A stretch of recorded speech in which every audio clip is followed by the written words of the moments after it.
시청자 여러분 안녕하십니까? 11월 6일 수요일 인사드립니다. 박민영입니다.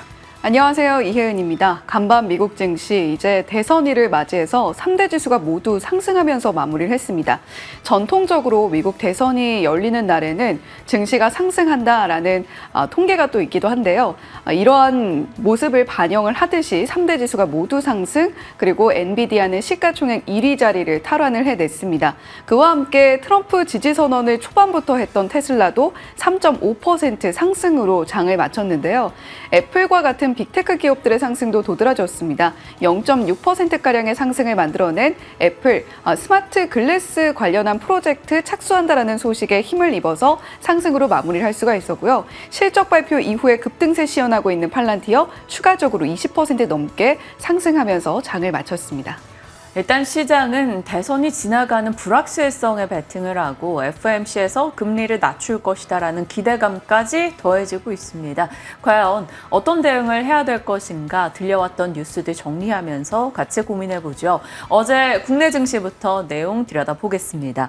어제 국내장도 마찬가지였습니다. 미국 대선의 결과를 앞둔 경계감이 짙게 나타났죠. 종목 개수로 본다면 상승 종목 수가 많기는 했습니다만 양지수 모두 다 하락으로 마무리가 됐습니다. 그 전 거래일 금투세 불확실성이 해소되면서 시원하게 올랐었는데 어제는 약보합으로 일단 마무리가 됐죠. 외국인의 매도가 정점을 지나고 있다라는 분석 등은 나옵니다. 매도 규모가 많이 줄었기 때문이죠. 지금부터는 매수세로 전환이 돼서 강한 매수의 연속이 있을 것인가를 조금 봐야 되겠습니다. 그 중심에는 당연 삼성전자의 외국인 수급을 계속 추적해야겠죠. 과매도권에서 반등 시도가 빈번하다라는 것은 바닥에 대한 기대감도 계속 가져볼 수 있다라는 게 되겠고요. 코스닥은 지수가 하락하긴 했습니다. 하지만 상승 종목 수 꽤 괜찮았었고요. 금투세 폐지에 대한 기대감이 중소형주의 상승으로 이어지면서 올라간 테마들이 굉장히 많았던 게 특징이 되겠습니다. 어제 중국 얘기 안 할 수는 없습니다. 중화권 증시 분위기가 나쁘지 않았죠. 중국 상해종합지수, 심천종합지수, 홍콩항생지수 모두 다 올랐는데요. 중국에서 발표된 데이터가 괜찮았습니다. 오랜만이죠. 이렇게 중국 지표가 꽤 괜찮게 나온 것. 최근에 경기 부양책 등을 좀 강하게 쓰고 있기 때문에 부양책이 효과를 보이고 있는 것이 아닌가라는 기대감 자극하기도 했고요. 중국 전국인민대표 대회에서 이 지방정부 부채 한도 증액을 검토하고 있다 등의 계속적인 이제 부양에 대한 코멘트가 나오고 있습니다. 그 덕분일까요? 중국 경기 관련해서 화학 섹터 어제 분위기는 나쁘지 않았어요. 롯데케미칼, 대한유화 등 올랐고요. 요즘 중국 사업에 대한 기대 있는 디어유 14%, 위메이드나 APR, 중국 소비 관련한 종목들도 올라갔습니다. 오늘 아침 업데이트된 증권사 보고서 기준으로 중국 소비 관련 카테고리에 들어가는 종목들 넣어봤는데요. 일단 하이브, 목표가 30만 원을 제시했습니다. 바닥이 맞다. 그리고 내년도는 최선호주가 될 것이다 라고 얘기하고 있습니다. BTS 완전체, 위버스 유료화, 그리고 내년에 있을 신인 데뷔에 대한 기대감을 드러냈죠.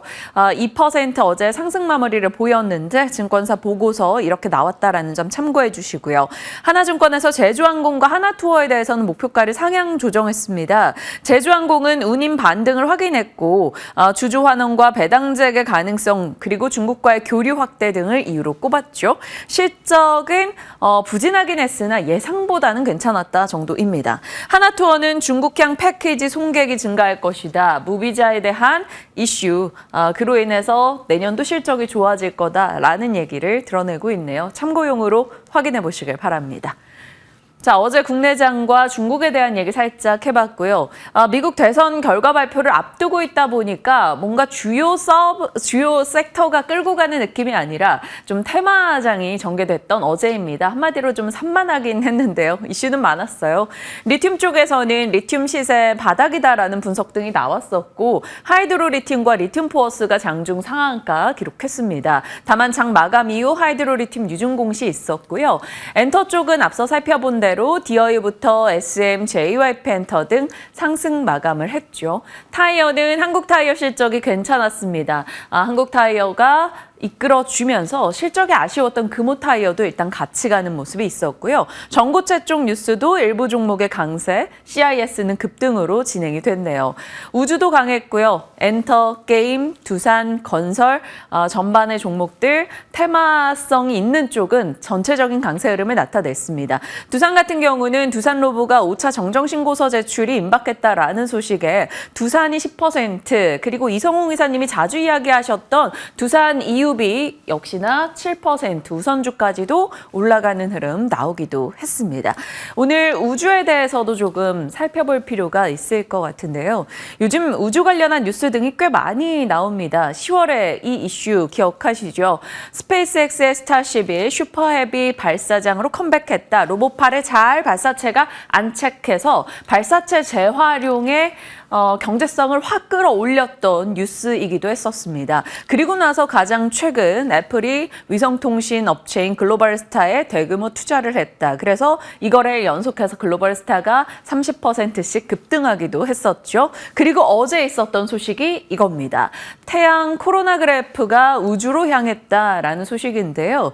태양 관측 우주 만원경이라고 보시면 되겠습니다. 태양 대기의 가장 바깥 영역인 코로나를 관측하기 위해서인데요. 가장 바깥 영역에서 가장 어두운데 온도는 태양의 표면보다 훨씬 더 높죠. 여기에서 우주 만원경을 통해서 그것의 속도와 현황을 좀 분석하고자 합니다. 그것이 바로 우주 날씨를 예측하기 위함이라고 하죠. 우주 날씨를 예측할 경우 위성통신의 안전을 확보할 수 있고 지구 환경에도 영향을 줄 수 있다라는 내용이 들려오고 있습니다. 무튼 지구에서 우주를 탐하는 뉴스가 지속적으로 나오고 그런 노력을 기울일 만큼 기술이 발전하고 있다는 것을 꽤 보여주고 있습니다. 그러면 왜 우주를 탐할까요? 당연히 모든 이유에는 돈이 되기 때문입니다. 드디어 돈이 되는 우주, 스타링크가 손익분기점 달성이 임박했다라는 소식, 막사 역시나 최근에 흑자 달성 소식을 전하기도 했죠. 초소형 저궤도 위성의 활용도가 나날이 늘어나고 있습니다. 자, 그러면 어떻게 이들이 돈을 벌기 시작했을까요? 비용이 많이 줄고 있다라는 점입니다. 재사용 발사체, 그러니까 스타쉽 같은 경우도 발사체를 로봇팔이 안전하게 잡았다라는 게 이슈가 된 것은 결국에는 발사체 비용을 아낀다라는 것은 비용의 10분의 1 이상을 절감하는 효과를 가져오기 때문입니다. 민간 기업의 우주 기업으로의 전환 움직임도 많이 나타나고 있죠. 그러니까 발사체 비용이 떨어지고 많은 민간 기업의 투자와 이 시장의 진입이 활성화되면서 이쪽으로의 접근성이 개선되고 있다는 겁니다. 물론 아직 그것의 중심은 미국입니다. 한국은 아쉽죠. 다만 위성체 제작이나 운용 기술 면에서 꽤 기술력을 갖고 있는 기업들이 곳곳에 자리하고 있다는 점, 위성 활용 서비스 관련한 기업들을 좀 주목하자 이런 목소리가 많이 나오고 있습니다. 지금 우주에 굉장히 적극적인 것은 미국을 중심으로 한 움직임이겠죠. 일단 스페이스X 같은 경우는 3일에 한 번씩 로켓을 발사합니다. 저궤도 위성 7,000개 자체 위성을 확보하고 있고요. 9월 달 기준으로 400만 명 가입자의 통신을 제공하고 있는 상황입니다. 이런 통신의 제공, 위성 통신의 필요성이 대두됐던 것은 바로 러우 전쟁이었죠. 러우 전쟁 당시에 우크라이나의 통신망이 망가졌었고 그때 스타링크 측에서 위성 통신망을 대여해주기도 했었죠. 그러면서 위성 통신망에 대한 자주국방 키워드가 달리기 시작합니다. 그리고 관련한 관심도가 확 증가했고요. 그뿐 아니라 우주 같은 경우는 히토류와 같은 자원들도 굉장히 풍부하죠. 영역 확장에 대한 인간의 본능까지 맞물리면서 우주를 탐하는 사람들, 우주를 탐하는 국가와 기업이 늘어나고 있습니다.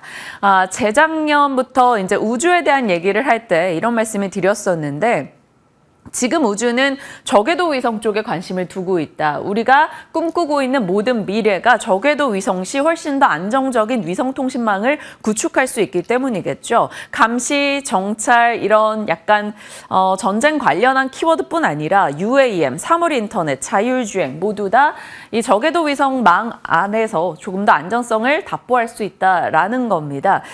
사실 한국 같은 경우는 땅이 그렇게 크지 않기 때문에 망 구축으로 충분히 가능 가능할 수 있겠으나 땅덩어리가 큰 곳 같은 경우는 망 구축 비용이 굉장히 클 수밖에 없습니다. 그런 부분에서 저궤도 위성은 하나의 더 강력한 대안이 될 수 있기 때문에 해외 시장을 중심으로 관련 모멘텀이 성장하고 있다라고 볼 수 있겠죠. 그래서 우주에 대한 얘기가 서서히 장기 관점에서 좀 바라보자라는 분위기가 형성되고 있습니다. 얼마 전이었죠. 이틀 전에도 우주에 대한 얘기를 좀 살피기도 했었는데요. 애플 투자 이슈와 한화가 우주 쪽의 밸류체인을 구축하고 있다. 그리고 지금 누가 될지 전혀 모르겠으나 트럼프도 우주에 대한 욕구를 굉장히 강하게 드러냈던 바가 있습니다. 내가 당선이 된다면 2025년 6년 안에 화성에 갈 것이다. 이런 멘트를 하기도 했었죠. 그리고 어제 추가됐던 태양 코로나 그래프 이슈까지요. 자, 발사체와 위성 제조 기업들 이렇게 살펴볼 수 있을 것이고요. 다만 어제 이쪽에서 시세가 나기보다는 전일장에서는 이쪽의 시세가 더 강했습니다. 위성 통신 시스템 서비스 업체들, 인텔리안테크는 안테나 쪽이죠. 어제 5% 상승 흐름을 보였고요. 컨텍 같은 경우도 위성 지상국 서비스를 하고 있습니다. 어제 시장 대비 양호한 흐름 2.5% 상승세, 최근 애플 뉴스와 함께 맞물리면서 조금씩 회복세를 보이고요. 어제 강했던 것은 가장 최근에 상장했던 종목 중에 하나, 루미르입니다. 7% 이상의 상승 흐름을 나타내기도 했네요. 위성 관련한 서비스 그리고 자체 위성 발사를 준비하고 있다라는 점, 시가총액이 2천억 미만이라는 점이 어제 부각되면서 조금 가뿐하게 루미르가 올라가기도 했었어요. 그 밖에 이 밑단의 종목들도 대다수가 일단은 상승으로 마무리가 됐던 어제였습니다. 장기 관점에서 우주를 바라볼 수 있을지 잠시 후 이야기 풀어가겠습니다. 뉴욕장입니다. 대선을 앞두고 대선 결과를 앞두고 3대 지수는 일단 모두 상승으로 끝이 났습니다. 어찌됐건 지나가서 대선 불확실성이 해소될 것이다 라는 기대감도 있었고요. 월가 다수에서 IB 다수에서 FOMC 이번 주 금요일에 있죠. 11월 금리 인하 기대감 그리고 12월에 또 25bp를 인하할 것이다 라는 기대감 등이 나오고 있습니다. 두 달 연속해서 25bp씩 인하할 것이다 라는 거죠. 고드만삭스, 모건스탠리, JP모건, 뱅크 오브 아메리카 등에서 같은 의견을 내고 있습니다. 자, 골드만은 시장에 대해서 긍정의 시각을 냈어요. 금리가 올라간다고 하더라도 미국 경제가 강해서 그것이 충분히 소화된다. 약세장의 확률은 낮다라고 얘기했습니다. 물론 반대의 목소리도 있습니다. 시티 측에서는 트럼프가 승리할 경우 일시적인 강세가 나올 것인데 그것은 매도의 기회다라고 얘기하고 있고요. 노무라에서는 헤지펀드 포지션을 감안했을 때 대선 후 매물이 급증할 수 있다라는 지적 등을 같이 내놓기도 했습니다.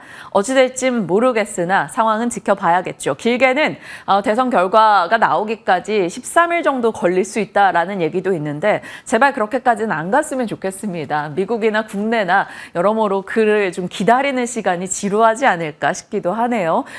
일단 만약에 한쪽으로 치우친 결과가 나온다면 오늘 오후경에 얼추 결과를 받아볼 수 있을 것이다라니까 지켜보겠습니다. 발표되는 경제 지표는 나쁘지 않았어요. 미국 경제에 대한 자신감을 가질만 하죠. ISM 서비스업이 예상보다도 전달치보다도 좋은 수치로 발표됐습니다. 종목으로 보신다면 테슬라가 4% 가까이 뛰었습니다. 3.5% 상승이었는데 웨드부시에서 해리스가 되든 트럼프가 되든 괜찮다라며 테슬라에 대한 의견을 냈어요. 트럼프가 될 경우 미국 외 쪽에 관세를 강력하게 부과하면 이거는 경쟁사가 많은 중국 측을 누르는 효과가 있을 것이다 라는 것이었고 최근 트럼프와 일론 머스크의 브로맨스를 생각했을 때 뭐 그렇게까지 나쁘겠느냐라는 시각인 거죠. 그리고 해리스가 당선될 경우에도 친환경 정책에 대한 지속적인 추진이 붙을 것이기 때문에 나쁘지 않을 것이다 라는 시각입니다. 일단 3.5% 상승하며 251달러 선에서 마무리 지었던 테슬라이고요. 팔란티어는 어제 이 시간 좋은 실적이 나왔음을 전달드렸었죠. AI 빅데이터 소프트웨어 업체입니다. 어제 좋은 실적 내놓고 23% 급등 흐름을 보였고요. 아스테라 랩스 같은 경우도 클라우드 칩 연결 관련한 업체인데요. 37% 좋은 실적을 내놓고 폭등 흐름을 보였습니다. AI 밸류체인 내에 있는 이들이 좋은 실적을 내놓고 폭등을 하면서 AI가 성장하고 있음을 보여줬고 올렸고요. 이것이 반도체 진영의 상승으로 이어졌습니다. 이 아스테라 랩스 같은 경우도 엔비디아의 고객이기 때문인 거죠. 그래서 이들 덕분에 반도체 진영이 같이 올라섰고요. 도움 주지 않는 건 슈마컴이네요. 슈퍼마이크로 컴퓨터. 회계 문제로 계속해서 조금 이슈가 되더니 실적도 좀 실망스러웠습니다. 장중은 일단 반도체 진영의 분위기 받아가며 같이 6% 올랐는데 시간외에서는 아쉬운 실적 내놓고 급락으로 진행이 됐네요. 나스닥 내 상장 폐지에 대한 얘기도 계속 나오고 있어서 상황이 어떻게 될지 지켜봐야 되겠습니다. 다만 슈마컴은 이제 단독 뉴스로 좀 인식이 돼서 전반적인 반도체 섹터 센티에는 영향이 그리 크지 않을 것으로 파악됩니다. 전체적으로 시장 분위기는 초록초록하죠. 분위기가 나쁘지 않았다라는 것이고요. 테슬라와 엔비디아 그리고 아마존 등의 강세 흐름 돋보이고 있습니다. AI 밸류체인 기업의 호실적이 반도체 진영을 올렸고요. 트럼프가 당선될 경우 관세 인상에 따라 미국 업체들은 수혜를 볼 것이다 라는 이야기. 자동차 진영 나쁘지 않았습니다. 테슬라부터 GM, 포드까지 같이 올랐죠. 중국 지표 괜찮았고요. 호주 중앙은행 측에서 중국 경기에 대한 낙관적 전망을 내놓으면서 중국 관련한 자동차 종목들, 니오나 샤오펑 등도 같이 올랐습니다.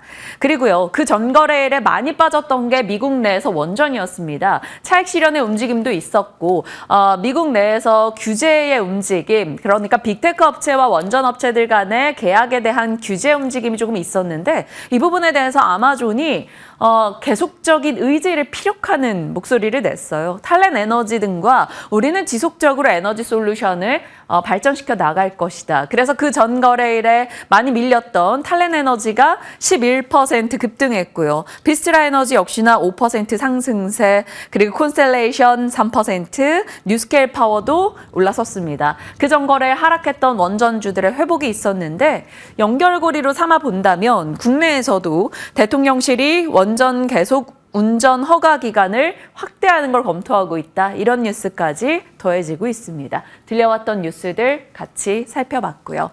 연결고리로는 로봇을 골라봤습니다.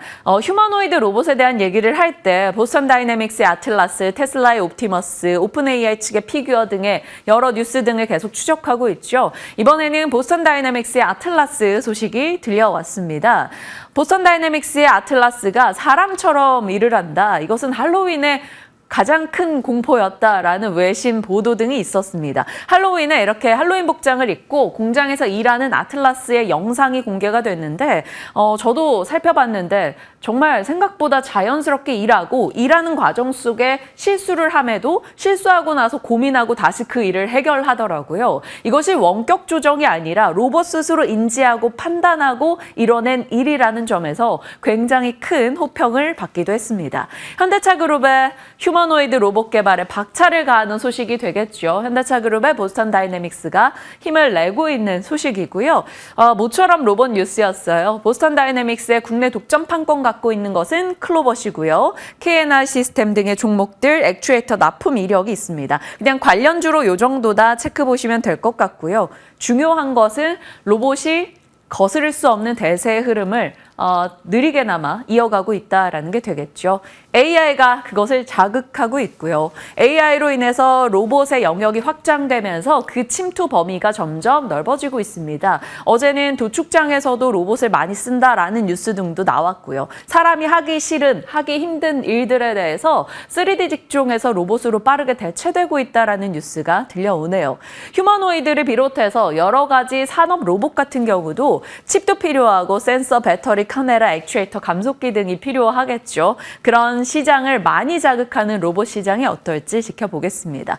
9월 3일 방송으로는 휴머노이드 로봇으로 봤을 때는 액추에이터, 그러니까 관절의 역할을 해주는 곳을 주목하자라며 관련 종목 요 정도로 전달드리기도 했었는데요. 시장에서 보통 전문가분들 혹은 출연자분들이 말씀하시기론 이런 종목보다는 큰 대형주 위주의 대응을 하자 이렇게들 말합니다. 참고해 보시죠. 로봇 공급망은 요 정도고요. 시장에서 많이 보는 쪽은 산업용 로봇과 이 휴머노이드 로봇 요렇게 놓고 체크를 하고 있습니다. 부품으로 압축될 때는 모터와 감속기로 넘어갈 수 있겠죠. 연결고리입니다. 결국 한 하루 이틀은 대선의 결과를 기다리면서 조금 숨죽이는 흐름이 진행이 될 겁니다. 그러면 대선 결과를 기다리는 동안 어떤 쪽으로 시장이 관심을 둘지 일단 원전은 아마존도 그렇고 MS도 그렇고 빅테크의 SMR 혹은 원전 전력에 대한 의지가 계속되고 있죠. 국내 정부도 마찬가지입니다. 그래서 원전에 대한 체크 일단 해두고요.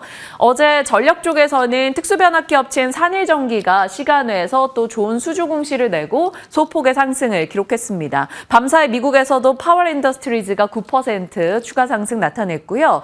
번스타인 측에서는 이 튼에 대해서 비중 확대 의견을 내놓으면서 전력업체들에 대한 시각은 계속적으로 좋다 말씀드립니다.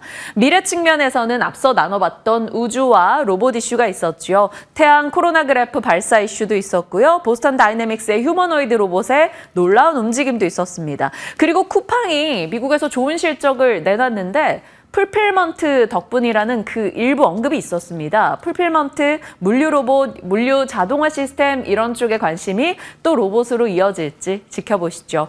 ADC 측에서는 바이오 유럽 진행되고 12월에 미국 혈액 학회가 있습니다. 여기서 ADC에 대한 모멘텀이 나올지 일단 ABL과 리가캠에 대한 일부 기대 요소 등이 등장하고 있는데 워낙 좋았던 종목들이기 때문에 추가적인 관심 받을지 보시죠.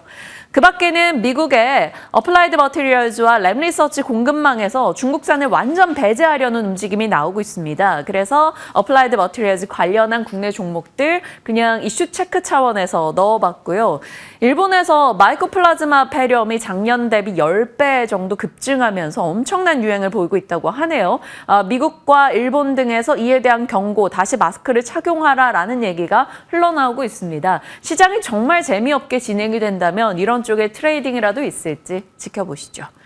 자, 슈퍼 위크가 지나가고 있습니다. 오늘 더범코리아 IPO 있고요. MSCI 반기 리뷰 그리고 발표되는 실적들 체크 바랍니다. 그리고 ARM과 노보노디스크, 아메리칸 일렉트릭 실적 계속적으로 확인하자고 강조드리고 있고요. 빨리 이번 주 지나갔으면 좋겠습니다. 이번 주 지나가고 나면 저희가 FMC까지 다 소화하게 되는 것이어서 남아있는 일정으로 놓고 봤을 때는 이 정도가 될 것 같습니다. 이번 주 무엇보다 세계 시장의 가장 중요한 뉴스 등이 쏠려 있어서 같이 호흡하며 정리해 나가겠습니다. 한 주간의 중반을 달려가고 있는데요. 오늘 헤어 앵커는 어떤 뉴스 잡아주셨는지 궁금합니다.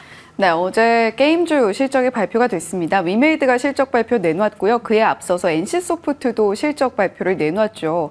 이제 게임주들 좀 본격적으로 반등이 시작되는 것인가 이 이야기 사실 좀 많이 한 것 같습니다. 네. 이제 정말 반등이 나와야 될 텐데 게임주들 브리핑 준비를 해봤고요. 그리고 진격하는 K푸드에 관련된 헤드라인 돋보기까지 준비를 해봤습니다. 자, 이제 진짜 최종본으로 게임주가 올라야 되지 않을까라는 생각을 갖고 좀 브리핑을 준비를 해봤습니다. 올 한 해 동안 크래프톤과 넷마블은 72%, 18% 상승이 나왔는데 전반적으로 기타 게임 주요 종목들은 NC소프트 8.6% 하락, 넥슨게임즈는 9.6%, 카카오게임즈 24%, 데브시스터즈도 21%대 낙폭을 보이면서 전반적으로 박스권 내 횡보를 하거나 또는 조금 더 깊게 하락을 하는 모습을 보여줬습니다. 시프트업은 사실 올해 굉장히 큰 기대를 안고 상장을 한 종목인데 상장 이후에 아직 1년이 채 되진 않았습니다만 5.1% 약세 흐름을 보여주고 있죠. 자, 이렇게 게임주들이 기지개를 켜지 못하고 있는 이유가 무엇일까? 그동안은 좀 중국 쪽에서 판호 발급을 서둘러서 해줘야 될 텐데 아쉬웠던 측면이 있었습니다. 이제는 좀 여러 가지 호재를 안고 올라줄 수 있지 않을까라는 기대감을 ETF를 통해서 먼저 엿볼 수가 있었는데요. 지난 한 주 동안 국내 주식형 펀드의 평균 수익률이 마이너스 0.8%였습니다. 그러니까 오히려 손실폭이 났었다는 거죠. 그런데 반면에 KB자산운용의 라이즈 게임 테마 ETF의 경우에는 5.8%, 미래에셋 타이거 K게임의 경우에는 5.2% 상승하면서 전반적인 지수 대비 아웃퍼폼을 당연히 해줬고요. 그리고 국내 주식형 펀드의 평균 수익률보다도 훨씬 더 높은 수익률을 기록을 했습니다. 이제 게임주들이 차근차근 기지개를 켤 수 있을 것인가, 구성 종목들이 NC소프트, 위메이드, 펄어비스, 시프트업 같은 종목들이라는 점을 감안을 한다면 이제 게임주들이 본격적으로 4분기를 넘어서면 2025년에는 좀 전망이 밝을 수 있을 것인가 그 질문을 던져볼 수 있게 됩니다. 자, 일단 기회는 온 것 같은데요. 중국 판호 발급 지난 10월 28일자로 저희가 브리핑에서 전해드린 바가 있습니다. NC소프트의 리니지 2M 그리고 시프트업의 승리의 여신 니케가 판호 발급에 성공을 했고요. 그리고 아마도 12월에 위메이드와 넷마블도 판호 발급이 추가적으로 나오지 않을까 하는 기대감 자리를 하고 있습니다. 판호 발급 이후에 NC소프트는 5.8%, 시프트업은 8.3% 오름세를 보여줬다라는 점에서 판호 발급이 확실히 주가 상승에는 도움이 되는구나. 그리고 앞으로 중국 시장을 차근차근 점유율을 높여나갈 수 있을 것이다. 매출을 높여나갈 수 있을 것이다에 대한 기대감이 이렇게 주가에 반영되는구나를 느낄 수가 있습니다. 그리고 이러한 부분들이 앞으로 게임사들이 좀 오랫동안 적자의 행진을 이어왔던 것을 좀 뒤집어줄 수 있지 않을까. 반전에 대한 기대감도 끌어올려지고 있는데요. 중국이 최근에 무비자 입국을 허용하기도 했었죠. 이러한 규제 완화의 바람이 결국에는 중국 소비주들을 필두로 해서 상승이 나올 수 있는, 그러니까 매출까지도 끌어올려줄 수 있는 모멘텀으로 작용하지 않을까라는 기대감이 솔솔 풍겨오고 있는 겁니다. 그리고 이제 11월에는 지스타 2024가 또 열리게 되죠. 국내 최대의 게임 축제라고 할 수 있는데 올해 20번째 돌맞이를 합니다. 국내 최대 게임 전시회인 만큼 관련해서 많은 게임들이 신작에 대한 기대감을 또 풍겨줄 수 있을 것으로 기대가 되고요. 많은 라인업들이 준비가 되어 있는데 잠시 후에 조금 더 자세하게 들여다보기로 하겠고요. 자, 그리고 거기에다가 약간의 단기성 이슈이긴 합니다만 미 대선에 또 호재가 작용을 했었습니다. 트럼프 후보가 될지 해리스 후보가 될지 여전히 알 수는 없는 상황입니다만 코인 가격이 조금 급등하는 모습을 보여줬었죠. 게임사들이 코인 사업을 함께 영위하고 있는 경우가 많기 때문에 게임사 자체의 코인 수익성의 확대에 대한 기대감도 게임주들의 앞으로의 반등에 영향을 줄 수 있지 않을까라는 생각을 좀 하고 있는 것 같습니다. 자, 하지만 실적은 여전히 아쉬운데요. NC소프트의 실적 먼저 살펴보겠습니다. 게임사들 중에서 가장 먼저 총대를 메고 실적 발표를 한 NC소프트인데 사실 매출은 컨센서스는 상회했습니다만 전년 동기 대비로는 5%가량 꺾였고요. 영업이익은 적자 전환, 당기순이익 역시도 적자 전환하는 모습을 보여줬습니다. 시장의 컨센서스는 플러스였는데 모두 마이너스로 발표가 되면서 NC소프트의 실적은 앞으로 언제쯤 좋아질 것인가 그 부분에 대한 우려감이 또 한 번 짙게 드리워졌는데요. 컨퍼런스 콜에서도 NC소프트 기대를 충족하지 못해서 죄송하다라는 언급을 함께 내놨습니다. 자, 그래도 게임별로 지역별로 어떻게 좀 매출이 나왔는지 좀 들여다보도록 하죠. 모바일 게임이 사실 NC소프트의 주력 사업이라고 할 수 있겠습니다. 리니지를 필두로 한 거고요. 리니지 M이 약진을 하면서 그래도 분기 기준으로는 16%의 성장세를 보였던 모바일 게임입니다. 하지만 레거시 PC 온라인 게임의 경우에는 분기 기준으로 6% 꺾이는 모습을 나타냈고요. 한국에서는 매출이 그래도 분기 기준으로 오르는 모습을 보여줬습니다만 글로벌 매출이 올라줘야 사실 게임사들이 어깨를 좀 펼 만큼 매출이 좀 탄탄하게 나와줄 수 있다라고 볼 수 있겠습니다. 하지만 해외 및 로열티 매출에서 QOQ 기준으로 10%가량 꺾이는 모습을 보여줬던 NC소프트죠. 무엇보다 게임사들은 신작을 출시할 때마다 마케팅 비용이라던가 여러 가지 비용 면이 일회성으로 반영되는 경우가 많은데 이번에는 라이브 게임 대규모 업데이트 그리고 신작 출시, 광고 집행 등으로 인해서 비용이 좀 많이 지출이 됐다라는 점이 실적에 반영이 된 걸로 풀이가 됩니다. 자, 그러나 앞으로 4분기에 있어서도 비용 지출은 일회성으로 반영이 될 것 같다라는 이야기가 컨퍼런스 콜에서 나왔고요. 마지막 여기 세 번째 칸 참고를 해주시면 되겠습니다.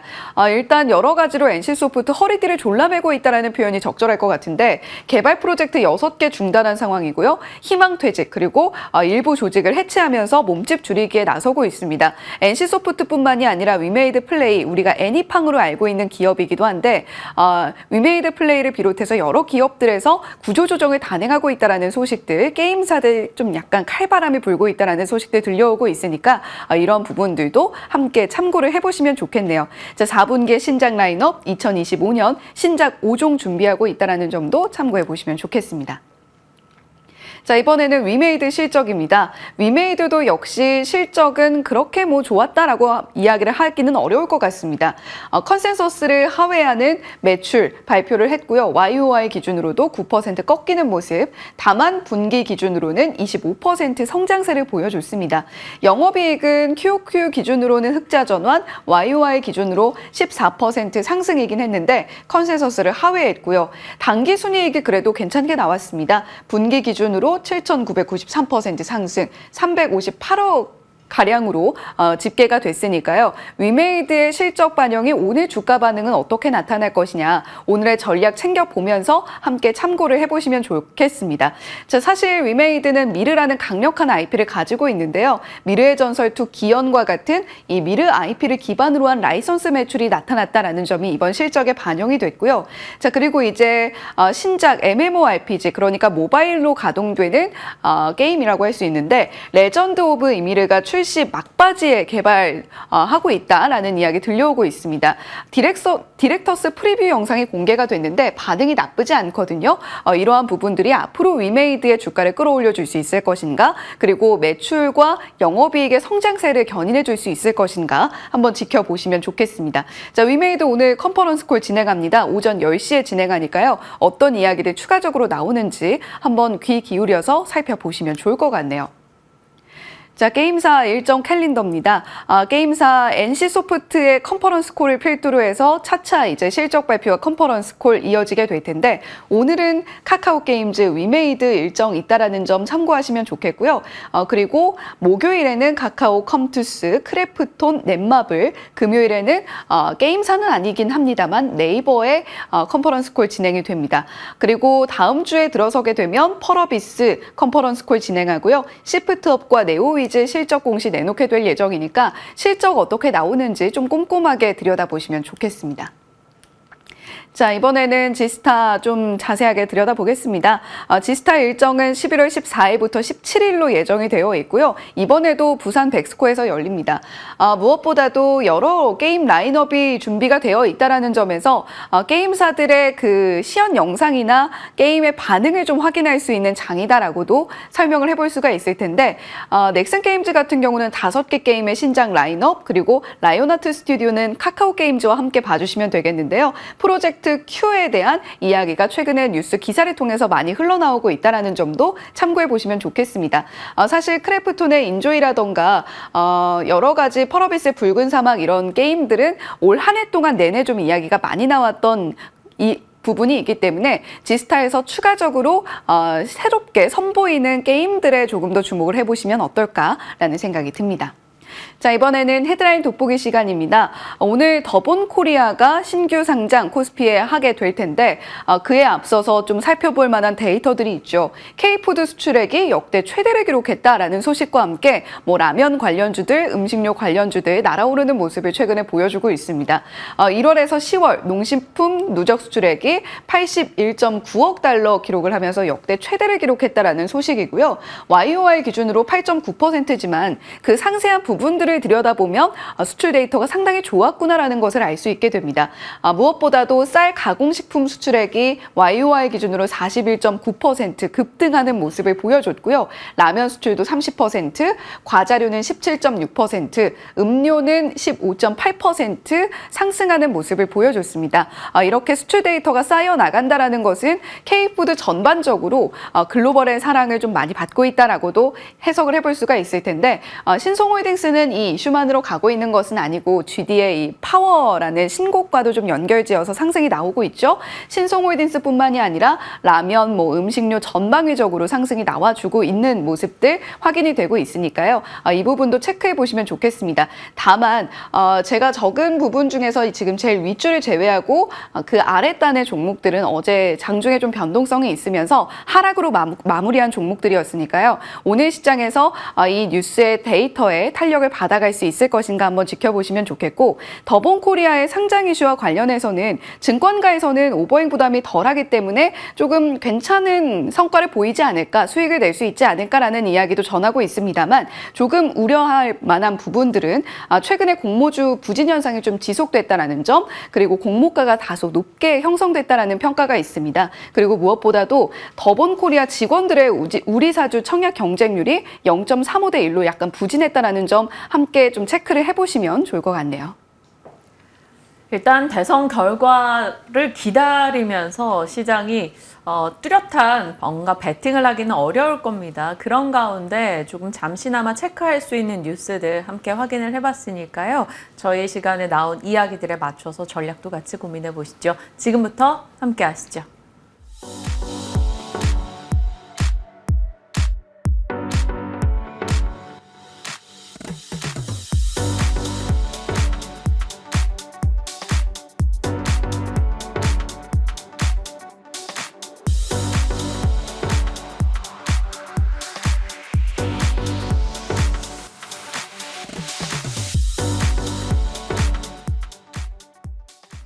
시장에 대한 이야기 김민진 차장님과 풀어가겠습니다. 어서 오세요, 차장님. 안녕하세요. 네, 안녕하십니까.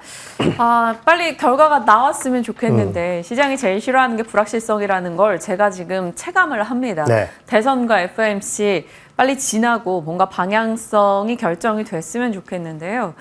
어떻게 할까요? 지금 그걸 기다리는 동안. 네, 사실 우리가 뭐 트럼프 트레이딩이다, 해리스 트레이딩이다, 뭐 여러 가지 얘기를 했지만은 지금 어느 한쪽의 방향성을 잡는 것은 사실 이제 불확실성이 있어 보인다라는 판단이 들고요. 단기적으로 봤을 때 대선의 윤곽이 어느 정도 마무리되어진다라고 한다면은 미증시 같은 경우는 아무래도 이제 반등의 흐름을 보일 가능성이 높다라고 판단을 하고 있습니다.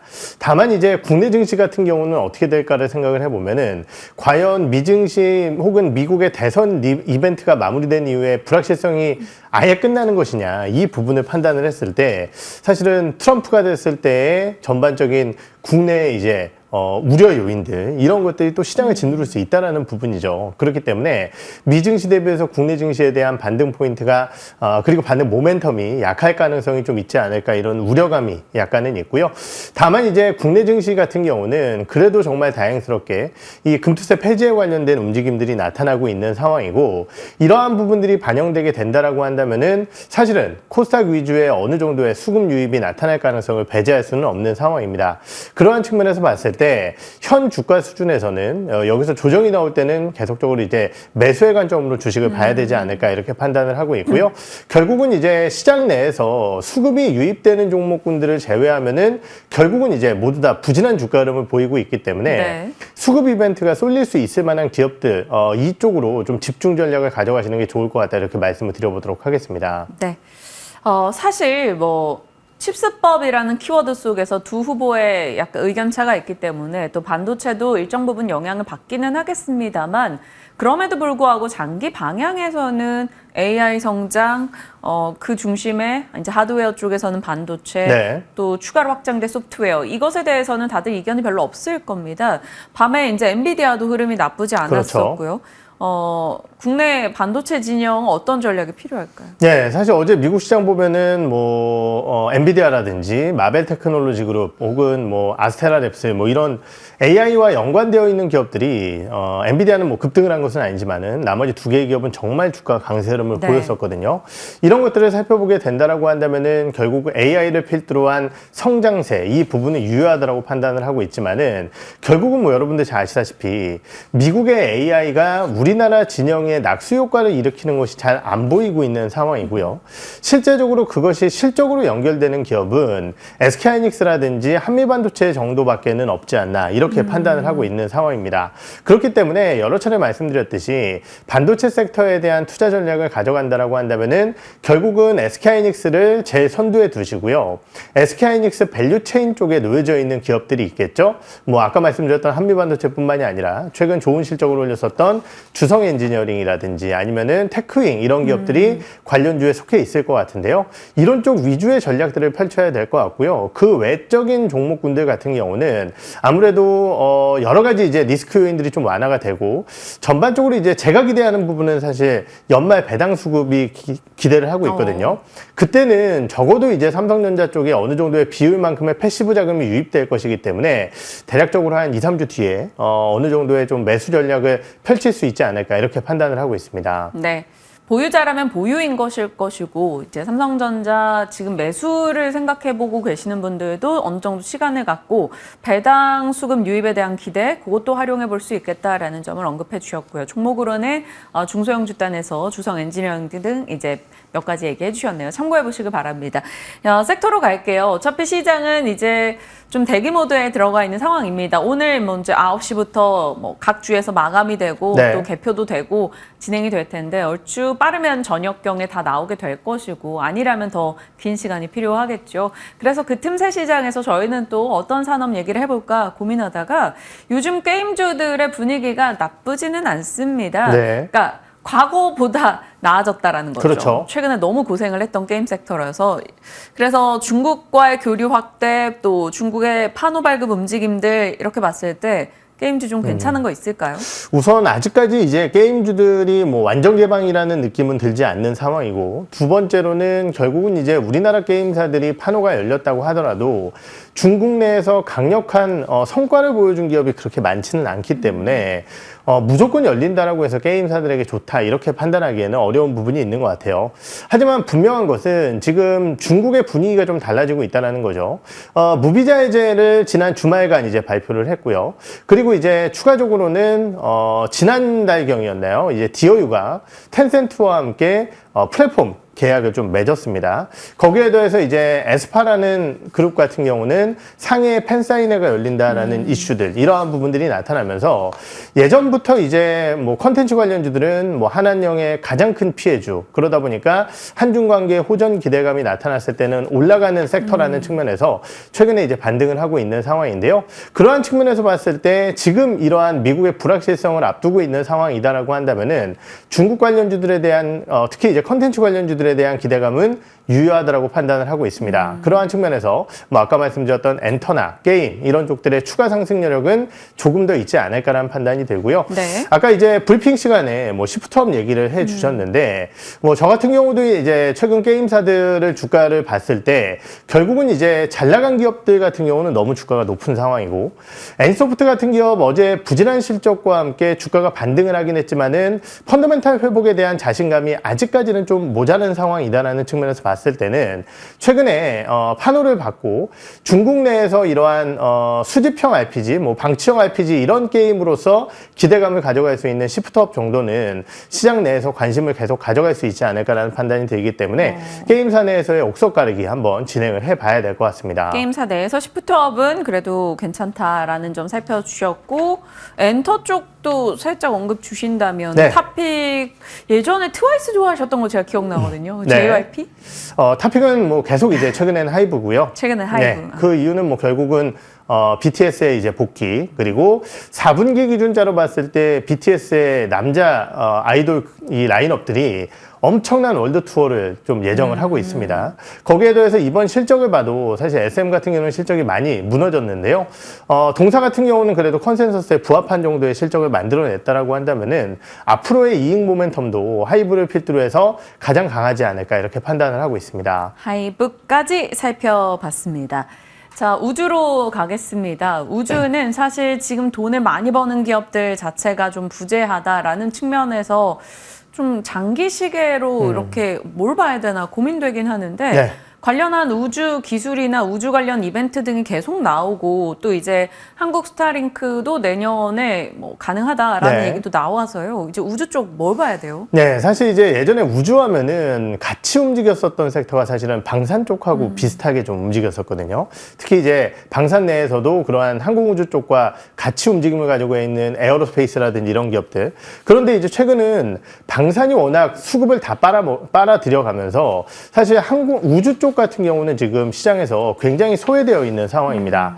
분명한 것은 굉장한 성장 섹터로서 금리가 하락할 때는 관심을 가져야 되는 대표적인 섹터긴 하지만은 이러한 소외를 이겨낼 만큼의 모멘텀은 아직까지는 저는 부족하다라고 판단을 하고 있어요.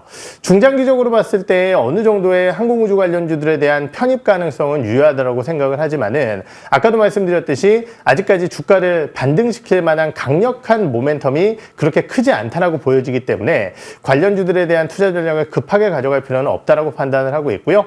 다만 결국은 이제 우리나라의 뭐 6G라든지 아니면 5G 혹은 위성 이런 것들에 대한 흐름을 봤을 때는 어제 반등했던 인텔리안테크 이 기업이 그나마 이제 실적에 대한 기대감을 가져갈 수 있을 만한 측면에서 뭐 항상 말씀드리는 기업이 아닐까 이렇게 판단을 하고 있고요. 세트랭아이 같은 경우도 적지만은 돈을 버는 기업이라는 측면에서 두 개의 기업을 중점적으로 좀 봐야 될 것 같습니다. 인텔리안과 세트레가이로 우주 쪽은 압축해 주셨습니다. 돈을 벌고 있는 기업이라는 점, 그리고 어제 상대적으로 양호했던 인텔리안의 시세도 같이 체크해 주시죠. 자, 이제 차장님의 픽 볼 텐데 HK 이노엔의 K캡 먹어본 사람은 안다? 드셔보셨어요? 네, 저도 예전 이제 뭐 한 1, 2년 전, 2, 3년 전 이 역류성 식도염이 심해서 사실 병원을 계속 갔었는데 가는 병원마다 사실은 이 약간 광고 같은데 K캡을 처방을 해주더라고요. 그래서 이게 도대체 무슨 약인가 이런 것들을 이제 좀 찾아봤었는데 우리가 이제 역류성 식도염 혹은 미란성 식도염의 제제라고 한다면은 이제 기존에 사용되던 제제가 있었는데요. 이 피캡 제형의 제제들이 지금 시장에서 많이 관심을 받고 있습니다. 빠른 효과라든지 이러한 부분들 때문에 결국은 시장 내에 관심이 커지고 있는 상황이고 그 피캡 제형 내에서 지금 70% 이상의 국내 점유율을 보유하고 있는 것이 이 K캡이다라고 보시면 될 것 같습니다.